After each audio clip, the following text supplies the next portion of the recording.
Hello YouTube, it's Ryan here with Hobbies of Man once again, and today we are doing our last episode of What Talk, which is what did I think about season 1. Now, a few disclaimers / important information before we start. One, I'm not a mega fan of the series by any means. I've only read the first 3 books. I watched the first season. I watched it like 3 times for a variety of reasons. One, because I watched it with my parents. And then the second time was when I was watching it by myself. And the third time was when I was watching it by myself in order to make videos. So I've seen at least every episode 3 times. Or have seen every episode at least 3 times. So I do have quite a bit of understanding of the TV show. My understanding of the books is not the greatest. I've only read each book twice, I think, of the first 3 books that I've read. I think The Eye of the World, I read it 3 times, but it doesn't matter. The point is that I'm not a super huge mega fan or anything like that. My opinions are basically just, I read the source material a few times. I've seen the show, and it doesn't match in the way that I think it should have matched.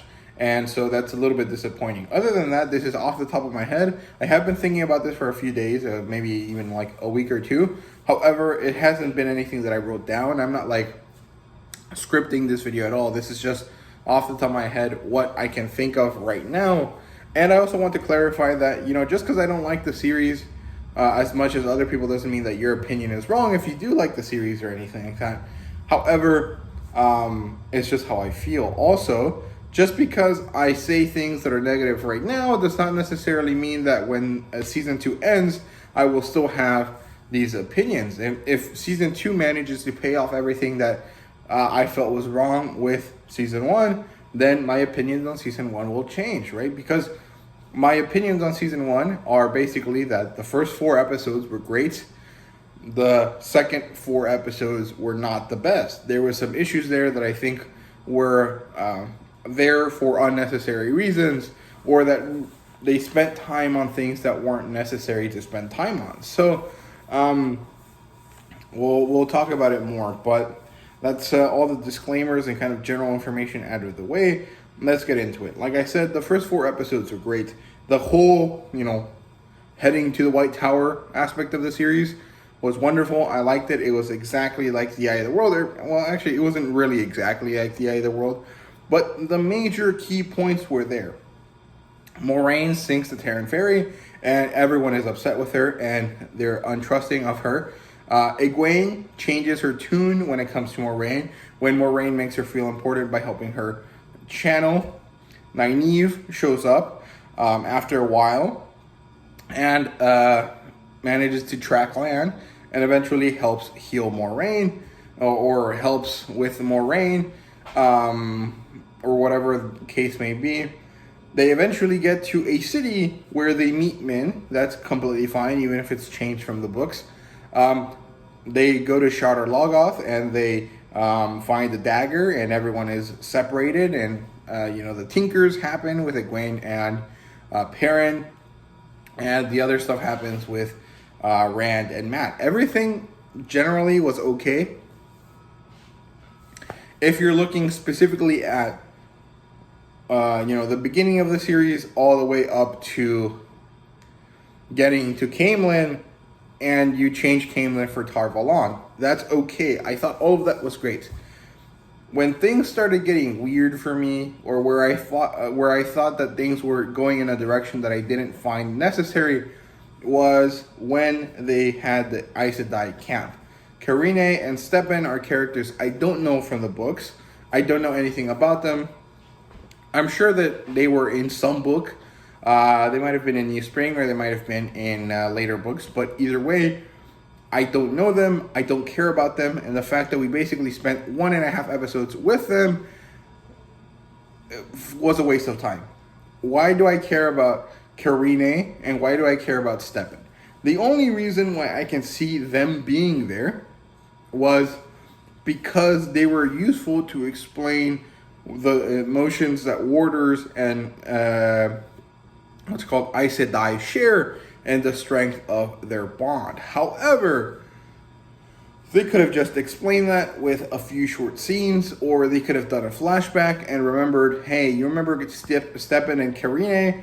And it could have been like Lan and Moraine talking about it, kind of hidden away, kind of reminiscing about old things, or, anything like that. I did like the inclusion of Leandrin and Logain and the hunt for Logain and traveling and taking Logain all the way up to Tar Valon. I thought that was pretty good. That was a welcome addition. I thought that was really, really good. I loved seeing Alvaro Morte in something that wasn't Money Heist. I think he did a great job. Leandrin is a very interesting character, and I do like that they have more development of her. However, they did change her style, right? So here's the first change that I would do to the show.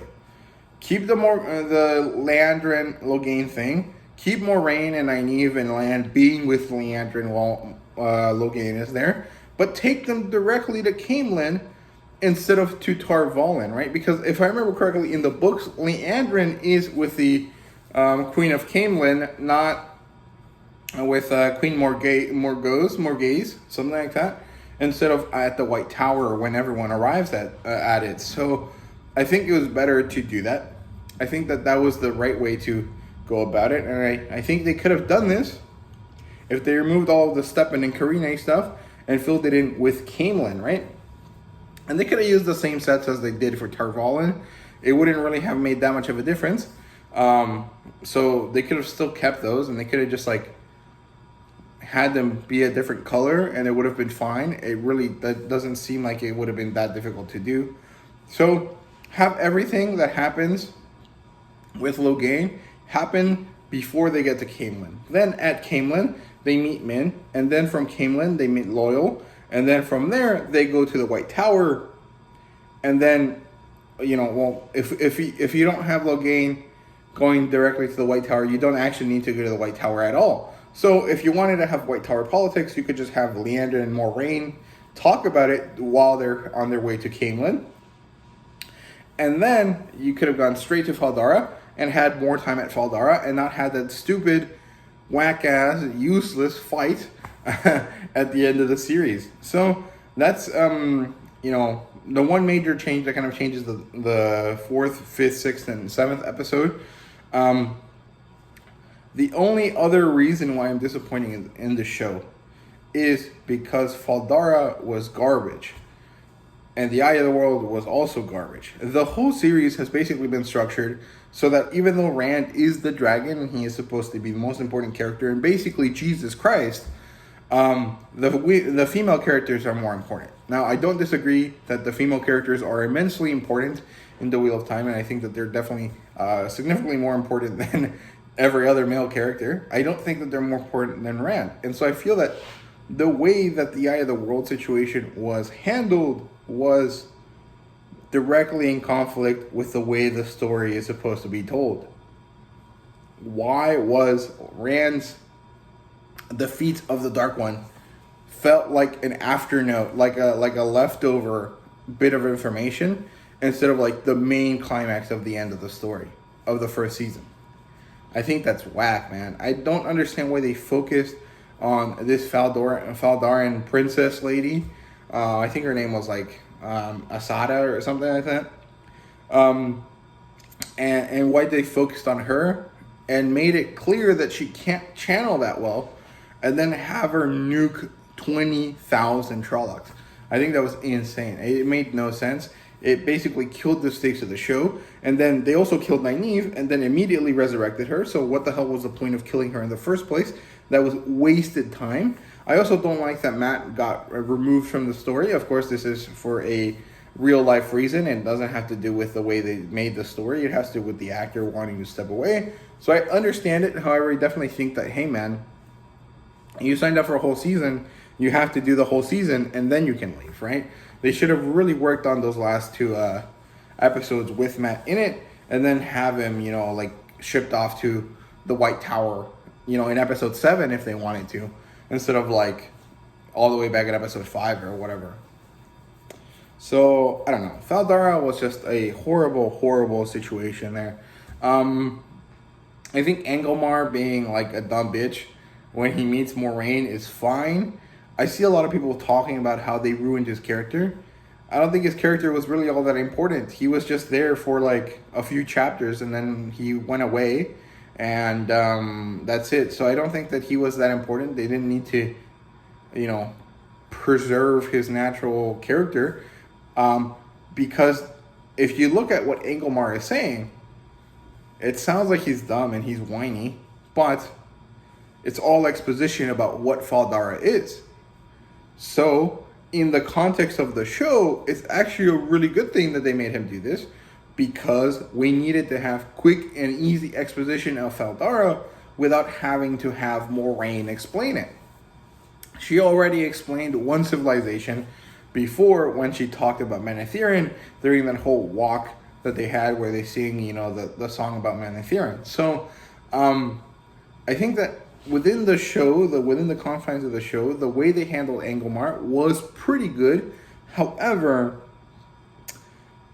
everything that he did after that first scene was garbage. It made no sense. The only meaningful aspect here was when he told Uno and Yakuto to open the chest so they could get the Horn of Valir. And other than that, he basically just suicided himself for no reason, even though he's supposed to be the leader of this warlike country and this, great warrior and great tactician that has been part of a family that has safeguarded the world of man from this horrible blight for 1,000 years. You would think that he would know, hey, if we have these 5 Aes Sedai power level type witches, we should probably put them in front, have them channel, because as far as I understand it, if his sister didn't actually manage to become an Aes Sedai, she has training, but she doesn't have to do the oaths in that stop her from using the one power to kill people, right? So she could have easily just been at Tarwin's Gap's fortress, done the nuking there, saved all of the unnecessary death and destruction that all of the men of Shinar and Faldara had to go through, and they could have saved themselves quite a bit. So not only was that fight useless, it also killed stakes, and it also made no sense tactically, because basically in this world, Aes Sedai and magic is essentially weapons of mass destruction, right? So why would you put the weapons of mass destruction in reserve when you're fighting against an enemy that has no humanity to it? You would put them out first, right? Trollocs are essentially zombies. They don't think, they don't reason. They just follow whatever the mirror draws tell them to do. So you can kill them with no remorse. They're basically just there to die, right? So I really feel like they really messed up with all of that stuff. It kind of really disappointing, because everything about the show up to that point had been pretty good, even if I didn't particularly care about the Stepan and Karine stuff. So it's really, really disappointed that the last 2 episodes just kind of felt like they just had to happen, and they were really, really poorly done. Like, I'm not gonna say it's as bad as season 8 of Game of Thrones, because it's nowhere near as bad as that. But it doesn't really feel like they did all that much. It's kind of sad. It really is kind of disappointing that the series that has so much support and so much hype around it had such a great season up until the last 2 episodes. Now, I don't necessarily know if anyone else cares about the 2 episodes as much as I do, because I haven't followed the community or anything like that all that much. And I haven't watched any other YouTubers, any of the big Wheel of Time YouTubers that make content on all this stuff. I haven't seen any of the videos because I wanted to have my opinion be purely my opinion. And all I feel is basically disappointment. It was so good and it's so enjoyable to watch up to episode 6. Even if I didn't like certain aspects of the TV show at that point, like Stepan and Karine. And even the last 2 episodes were visually pretty interesting. I liked how things looked. Faldara was a pretty cool Mesopotamia-style fortress. And I liked the Trolloc army, storming the gates or whatever. And I thought that the The Aes Sedai channeling thing was pretty cool, but it just sucked, man. It just was not great. It really is disappointing because it was so top tier, and then it plummeted. I felt like when I was like halfway through the show, I was like, yeah, this is gonna be a 10 out of 10, no problem. At the end of it, I feel like it's like barely a 7 out of 10. It's really disappointing. It really, really sucks. So that's all there is to that, I guess. I really dislike that they made Rand's thing at the Eye of the World basically feel like a footnote. It really is disappointing that, Rand saved the world. And it doesn't matter because all of the focus was on this dumb lady, killing herself because she was like, oh my God, there's so much one power. I like it. And it just sucked, man. I don't know. It was not great. So yeah, I don't even think of a good way. I couldn't think of a good way to change Feldara. Like, the logical ways would be, hey, just don't make this a last battle when Feldara didn't really fall in the books, right? Because this is like the beginning of the Great Hunt, right? This is the first little bit before Padan Fain walks in. And I don't know why they decided to do it that way. My best guess is that they were like, you know what? This has been a pretty unmagical magic series. Let's make it fucking insane for the last 2 episodes. Make it a really cool climax.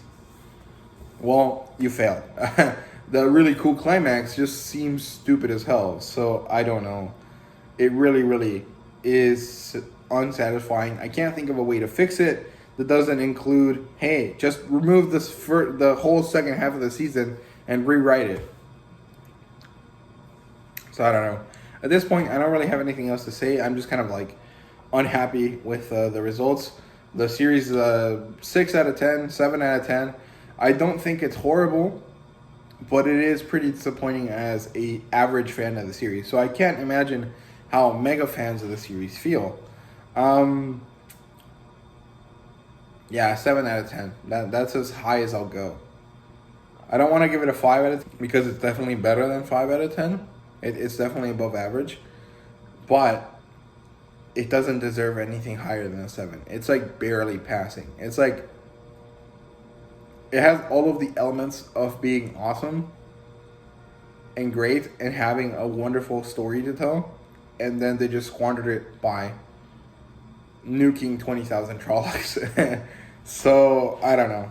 That's all I have to say. I hope you guys enjoyed the video, I guess. Can you enjoy a video that just shits on something for 20 minutes?